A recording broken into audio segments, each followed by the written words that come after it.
किसी ने बड़े कमाल की बात कही है कि सच्चा भक्त वो नहीं जो सिर्फ केवल मंदिर में सिर झुकाएं, सच्चा भक्त वो है जो हर कदम पर प्रभु को साथ ले जाए। नमस्कार दोस्तों, मैं हूं श्याम गुरु और आज मैं एक ऐसा कथा सुनाने जा रहा हूं। वह छोटी जरूर है लेकिन संदेश इतना गहरा है कि सुनकर आपका मन भीतर से पवित्र हो जाएगा। यह कोई कल्पना नहीं बल्कि एक सच्ची घटना है। एक संत जी वृंदावन से पटना के लिए रवाना हुए थे अपने आश्रम में लौटने के लिए। वृंदावन में उन्होंने कई दिन बिताए, मंदिरों के लिए दर्शन किए, प्रभु के चरणों में प्रणाम किया।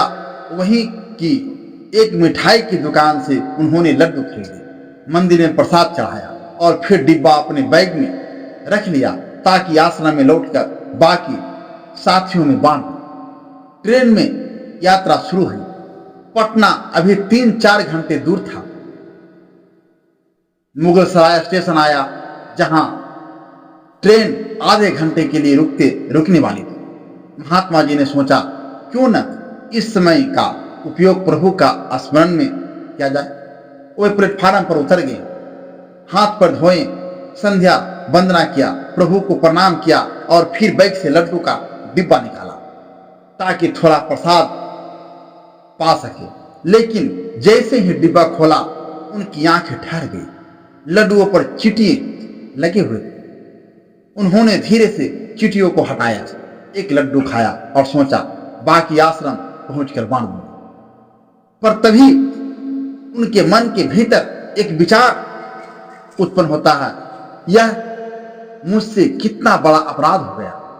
ये चिट्ठी जिनका जन्म वृंदावन की पावन भूमि में हुआ था, मैं उन्हें यहां से सैकड़ों किलोमीटर दूर ले आया।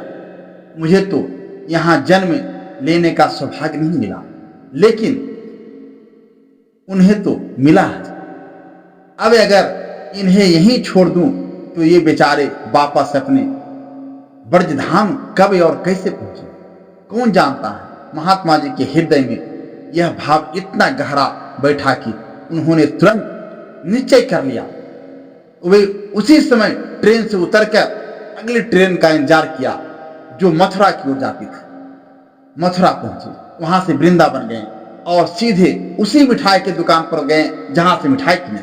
दुकानदार ने उन्हें देखकर कहा, महाराज आइए आइए, कैसे आना हुआ, क्या लड्डू आपका पसंद नहीं आया? महाराज ने मुस्कुराए, डिब्बा आगे बढ़ाया। भैया लड्डू तो बहुत स्वादिष्ट है, लेकिन जब डिब्बा खोला तो देखा कि उस पर चिट्ठी लगा हुआ है। दुकानदार ने तुरंत कहा, अरे लाओ महाराज, मैं आपको दूसरा डिब्बा दे देता हूं जिसमें चिट्ठी नहीं लगा हुआ, नई मिठाई तोल देता हूं। पर महात्मा जी ने धीरे से सिर हिलाया, नहीं भैया, मुझे लड्डू बदलवाने नहीं आए, मैं तो इन चिट्ठियों को वापस छोड़ने आया हूं। इनका जन्म यहाँ भगवान की पावन भूमि पर हुआ है। सोचा मुगल सराय में डिब्बा खोला तो पता चला कि ये मेरे साथ चले आए।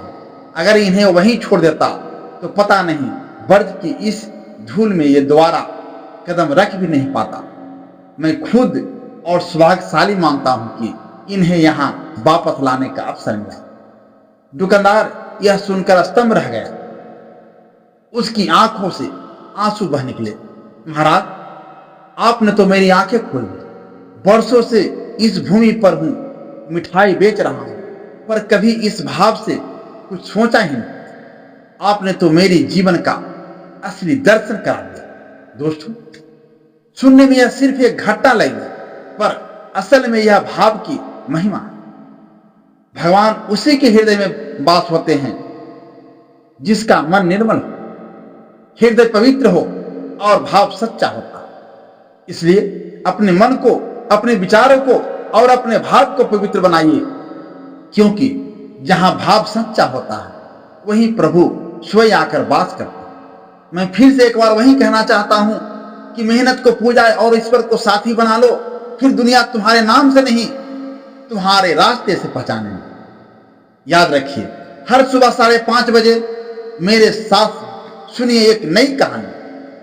आपकी दुआओं और साथ से यह कहानी आप तक पहुंचे। प्रभु आपके जीवन में भी ऐसी ही पवित्रता और आनंद भर दे। धन्यवाद।